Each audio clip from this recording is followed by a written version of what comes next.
ফেসবুকে নতুন একটা আপডেট দিয়ে দিছে। এটা আপনার প্রোফাইল থেকে সবসময় তো পোস্ট করেন, এখন আপনার প্রোফাইলের ভিতর থেকেও পোস্ট করতে পারবেন। আর এখান থেকে পোস্ট করলে আপনার পোস্টে রিচ এঙ্গেজমেন্ট বেশি পাওয়ার সম্ভাবনা থাকবে।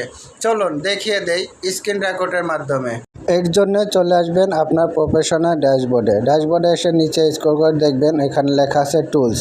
আপনি টুলসে ক্লিক করবেন। টুলসে ক্লিক করার পরে দেখতে পারবেন এখান থেকে একটু স্ক্রল করে নিচে নামবেন, দেখতে পারবেন প্রোফাইল রিকমেন্ডেশন। এখানে একটা ক্লিক করবেন।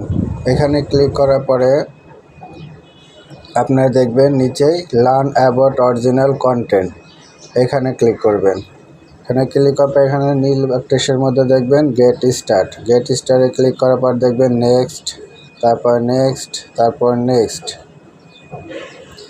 এরপর আপনারা এখানে দেখবেন এখানে আপনাকে নতুন একটা অপশন দিছে ক্রিয়েটার এ পোস্ট। আপনি এখান থেকে রিলস, স্টোরি এবং যে কোনো পোস্ট করতে পারবেন। তো এখান থেকে এই অপশনটা কার কার আসছে একটু কমেন্ট করে জানাবেন।